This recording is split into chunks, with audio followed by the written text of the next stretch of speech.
ជាកំហុសរបស់ខ្ញុំមិនមែនជាកំហុសនយោបាយរដ្ឋមន្ត្រីបច្ចុប្បន្នទេជាកំហុសរបស់ខ្ញុំដែលខ្ញុំខ្វះការត្រៀមរៀបចំខ្លួនដើម្បីការប្រយុទ្ធមួយ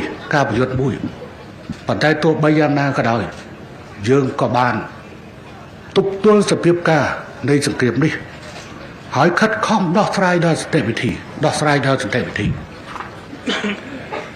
មានបញ្ហាខ្លះ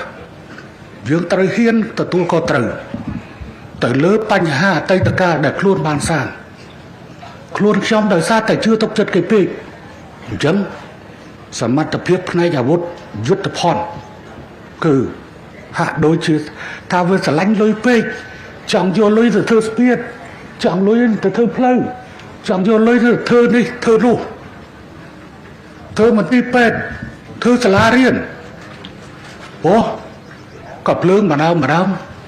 ក្របជួនកាលមកក្របតម្លៃរាប់សិបម៉ឺនក៏មានដែរហើយតម្លៃក៏នៅក្របខ្ញុំនិយាយពីក្របបាញ់ធម្មតា BM 21កាលពីមុននេះត្រឹមតែ$1,200ទេឥឡូវ$4,000ក្នុងមួយក្របនោះក្នុងមួយក្របចឹងទេដោយសារតែចង់សន្សំលុយដើម្បីទៅយកបង្វែរឲ្យការចំណាយវិស័យយោធាទៅកាន់វិស័យសង្គមកិច្ច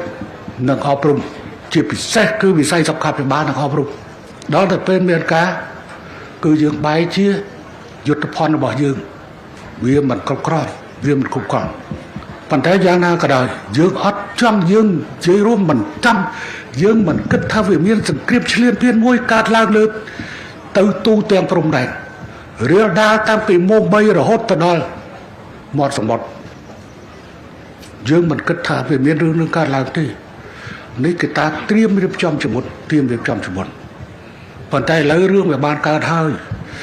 ខ្ញុំមិនចង់និយាយថយក្រោយច្រើនពេកទេប៉ុន្តែថ្ងៃនេះខ្ញុំមានសារពិសេសជូនចំពោះប្រជាពលរដ្ឋកម្ពុជាទាំងអស់ទាំងនៅទីនេះនិងនៅទូទាំងប្រទេសដែលនឹងមានការផ្សព្វផ្សាយនៅទូទលំទលាយ